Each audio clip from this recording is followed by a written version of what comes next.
Bonjour tout le monde, j'espère que ça se passe bien pour vous, que vous tenez le coup, que vous passez d'agréables Ramadan et que vous profitez de ces saveurs, de ces charmes, de ces atouts spirituels, de son ambiance si particulière. Bon, ici en France, pour nous les exilés, c'est un peu beaucoup plus compliqué quand même, mais même si dans certains quartiers, dans certaines agglomérations françaises, la communauté algérienne nous offre de belles scènes de convivialité et de générosité, et des scènes qui nous rappellent en tout cas notre culture ancestrale et notre culture d'enfance. Et je m'attelle depuis hier soir, وانا ما رقدتش.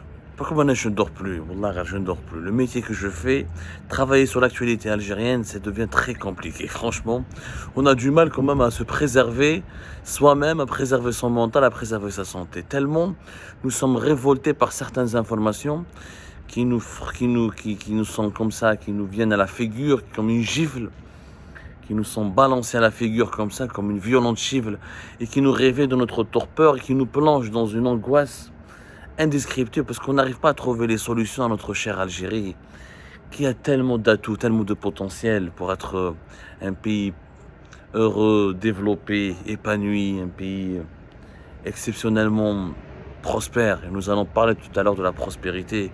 Je vous ai réservé une émission de décryptage très importante que vous devriez, Inch'Allah, j'espère que vous allez suivre. Un chiffre qui illustre l'arbitraire, l'aspect totalement liberticide de la nouvelle Algérie, la folie barbare, je dirais pas folie barbare, la folie autoritaire, voilà, le délire totalitaire de l'actuelle nouvelle Algérie, de ses dirigeants, de son régime. Savez-vous que durant ces 4 dernières années, l'Algérie elle a lancé 21 nouvelles prisons. 21 nouvelles prisons inaugurées et lancées au cours de ces 4 dernières années. 13 anciennes prisons ont été fermées et 21 nouvelles prisons ont été inaugurées. Plus de 119 000 détenus ont profité d'une grâce présidentielle durant ces 4 dernières années. 119 000 détenus, c'est énorme. C'est toute une population d'une ville moyenne, 119 000 années. 58 000 détenus ont été remis en liberté à la suite d'une décision de justice ou là, d'une certaine clémence de la justice algérienne ou là des autorités algériennes. 58 000, on parle de ces 4 dernières années. Je préviens, de 2018 à 2022, ou là plus exactement de 2018 à 2023, ou là 4 dernières années, 2018, 2019 à 2022, 2023. 21 nouvelles prisons. Comme une prison, elle peut accueillir au-delà de 500 personnes. Il y a des prisons qui peuvent accueillir jusqu'à 1000 personnes. Comme la prison de Colère. Et des grandes prisons. C'est des petites villes quand même. On va dire que la taille moyenne d'une prison, c'est entre 500 et 800 jusqu'à 1000 personnes. 21 prisons inaugurées et lancées en Algérie. Est-ce que durant les 4 dernières années, l'Algérie avait lancé 21 projets économiques qui a créé pour chaque projet entre 500 et 1000 emplois? Comparons, 21 nouvelles prisons, entre 500, 400 à 1000 prisonniers pour chaque prison, selon la taille, selon les dimensions, selon les caractéristiques de nouvelles prisons. Et combien de projets économiques en parallèle ont été créés pour les nouveaux emplois, pour diminuer la misère sociale, pour diminuer la pauvreté, pour donner des perspectives professionnelles aux jeunes Algériens, à la population algérienne, pour créer de la richesse, pour créer de la valeur ajoutée, pour augmenter les recettes fiscales, les recettes en devises, les exportations du pays, pour renforcer la production nationale, pour développer économiquement le pays. Est-ce qu'on a lancé 21 projets de 2019 jusqu'à aujourd'hui?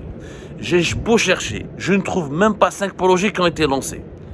Il y a des annonces, plein d'annonces. On parle d'une usine de Fiat on parle de août 2023. Est-ce que ça va se faire?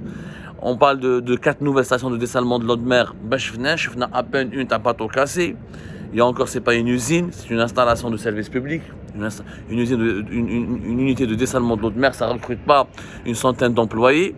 C'est de la technologie, etc. C'est à peine une dizaine d'employés. Et c'est pas de la création de richesse, c'est pas de l'industrie, c'est pas de la fabrication de marchandises, c'est pas de la production de produits manufacturiers. Donc ce n'est pas une production économique au sens propre du terme. Groupe Civital, il a ouvert en 2022 une usine à les moteurs électriques pour les appareils électroménagers avec un groupe brésilien. Oui. l'usine de trituration les huiles oléagineuses, le groupe Soviétal qui devait commencer depuis fin 2021, mais pas mal de projets ont été lancés par des entreprises étatiques, mais je les gros projets industriels du pays, le projet phosphatique, on en parle depuis 2018-2019, rien n'a été concrétisé. L'Algérie a fait des révélations fracassantes là-dessus. On a enlevé ce marché, on a écarté de ce marché un énorme groupe chinois pour le donner à 2 entreprises chinoises dont l'une est liée à des intérêts israéliens et l'une de ces entreprises chinoises est juste une société écran d'une petite moyenne entreprise chinoise qui n'a pas les moyens financiers pour mobiliser les 7 milliards de dollars nécessaires à ce projet. Rerj Bilad, on a vu quelques engins, quelques brouettes, mais aucun chiffre réel, ni infrastructure industrielle, ni un nombre d'emplois précis qui a été créé, mais la banage de quoi il s'agit. وراهم les projets, ما كاش وراه le projet, le méga projet تاع البور دو شرشال وراهم les méga projets اللي كانوا يحكي فيه اللي كنا في وقت بوتفليقه. On pense qu'il y avait les oligarques, ils créaient des emplois. Faisaient travailler des milliers d'emplois, indirects et directement. Les Tahkout, Koninef, on fait travailler des milliers de personnes, qu'on le veuille ou non. Donc, qu'on ne vienne pas nous dire que c'est des mafieux, ils n'ont fait que voler de l'argent. Parce que, on va le groupe Tahkout, on va le groupe Sovac, on va le groupe Malabay, le groupe ETRHB, Belhamadi à Condor, on députe de tout ce qu'on peut leur reprocher comme ils étaient les privilégiés du système, ils ont pris des crédits bancaires qu'ils n'ont pas remboursés à temps, ils se sont enrichis peut-être dans des conditions, certaines conditions illicites, mais ils créent des emplois. Qu'est-ce qu'on a créé comme emploi, comme richesse depuis 2019? Rien, la nouvelle Algérie n'a fait que construire des prisons. 21 nouvelles prisons. La nouvelle Algérie n'a créé que des nouvelles prisons. Elle s'est occupée que du volet de la répression et de la persécution. 119 000 détenus graciés. Donc il y avait 119 000 détenus qui étaient en prison. C'est énorme. 119 000, c'est la taille d'une ville moyenne en France. Une ville comme Caen ou Le Havre fait pratiquement 120 000, 119 000 avec son agglomération. C'est toute une ville qui a été en prison en Algérie. C'est quand même grave. Et 58 000 détenus ont été remis en liberté de façon différente. Ce n'était pas nécessairement à travers une grâce présidentielle. Ça veut dire que ces 4 dernières années, on a fait qu'emprisonner, gracier, remettre en liberté ou la remettre en prison, persécuter, arrêter, interpeller. On n'a fait que réprimer et persécuter et construire des prisons. ما درناش وراهم les projets économiques ما كاش وراهم les usines تاع le vaccin contre le Covid-19 مع les Chinois مع les Russes quelques chaînes de production d'Aéro, Madika, vite, rapidement aux oubliettes. وراهم les startups qu'on a depuis 4 ans, on chante les startups, un label pour les startups, un fonds d'investissement et de financement pour les startups, des dépenses pour les startups. De les startups, combien d'emplois ont été créés, combien de produits ont été exportés, combien de projets ont été concrétisés. Là, il y a des assises dans l'agriculture, des réunions, le nouveau palais des conventions, un club des pains, on a présidé des réunions avec des réunions avec les agriculteurs, des réunions avec les industriels, des réunions avec les entrepreneurs. Qu'est-ce qui a été réalisé réellement? Rien. Rien que des anciens projets à l'époque de Bouteflika qui ont été concrétisés ou là relancés, comme les nouveaux stades, etc.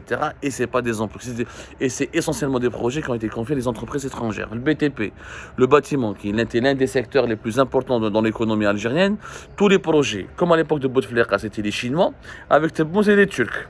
Tous les projets de l'ADL, même un trottoir, même pour construire un trottoir en Algérie, on a fait appel à des entreprises turques. Combien d'entreprises les entreprises algériennes dans leur propre pays sont réduites au stade de sous-traitant? Ils accèdent à la sous-traitance. Ils prennent les miettes de ce que leur laissent les compagnies étrangères. 21 nouvelles prisons, 119 000 détenus, 58 000 détenus aussi avaient été remis en liberté en 4 ans. 13 anciennes prisons fermées, 21 nouvelles prisons ouvertes avec des capacités de plus de 400, 500 jusqu'à 1000 prisonniers, voire plus. Quels sont les emplois qui ont été créés? Quels sont les nouveaux projets qui ont été lancés? Qu'est-ce qu'on a apporté à l'économie algérienne? Qu'est-ce qu'on a fait pour que les Algériennes et les Algériens s'en sortent chaque jour quotidiennement face à l'inflation, face à la cherté de la vie, face à la pauperisation quotidienne, face à la chute de leur pouvoir d'achat, face à l'appauvrissement dont ils ressentent les effets directement, notamment pendant ce mois de Ramadan. Ils retrouvent les marchés, les légumes, des légumes qu'on donnait déjà naguère dans les années précédentes, des légumes qu'on donnait à des lapins, à des chats, ou de la nourriture qu'on donnait à des chiens est devenue aujourd'hui des produits, sont devenus aujourd'hui des prix largement excessifs. Je ne parle pas des viandes rouges, des viandes blanches, de certains fruits et légumes importés. Je parle d'oignons, d'ail, de fenouil, de banabaliche, de salade, la laitue, tout ça, dont les prix ont augmenté de 20, 30, 40%, même plus de 40, 20, 30% depuis, comparativement à 2019. هذه la nouvelle Algérie. La nouvelle Algérie est une prison à ciel ouvert. Ma cache, elle ne sait pas créer des richesses. Elle sait dilapider des richesses dont qu'elle arrive à gagner ou à s'en procurer grâce à la vente des hydrocarbures à l'étranger. C'est tout ce qu'elle fait. Hadamakan. Construire des nouvelles prisons. C'est tout ce qu'elle a fait, la nouvelle Algérie. Construire des nouvelles prisons, emprisonnés, incarcérés, persécutés, menacés d'emprisonnement. On a rempli 119 000 détenus en 4 ans. C'est énorme. C'est franchement énorme. C'est-à-dire, par an, il y a 30 000. Il y a 30 000 prisonniers par an. C'est énorme. Ces chiffres-là, vous devrez vous inciter à la réflexion. Ce sont des chiffres officiels provenant des autorités algériennes. Ils ont été communiqués par l'Algérie au Conseil des droits de l'homme lors d'une session organisée à Genève, au niveau des palais des conventions, au niveau des palais des Nations Unies de Genève, lorsque le Conseil des droits de l'homme de l'ONU examinait les réalisations et les mauvaises performances ou les échecs ou les dérives de l'Algérie en matière de protection des libertés publiques et des droits de l'homme. Ce sont la délégation algérienne, la délégation diplomatique algérienne auprès des Nations Unies à Genève, auprès du Conseil des droits de l'homme, du Haut Commissariat en charge du droit humain, qui a communiqué ces chiffres officiels. Vous pouvez les vérifier. 21 prisons, 119 000 détenus, 58 000 détenus remis en liberté. Combien d'emplois créés? Allahu a'lam. Combien de projets? Ça se compte même pas 10 projets lancés. Même pas des usines lancées. Quelques usines de n'importe le Covid, t'as les masques ou t'as les gels, ou quelques projets, Civital a essayé de les relancer, ou quelques entreprises privées ont essayé de relancer quelques petits projets. Voilà, quelques petites nouvelles fermes. Le reste, que des annonces, que des promesses sans lendemain. Chômage, misère, pauvreté, paralysie économique, immobilisme général. Voilà ce que la nouvelle Algérie nous a offert, nous. C'est malheureux. Rabbi Djibril Khayat, comme ça, à tout à l'heure, mes amis.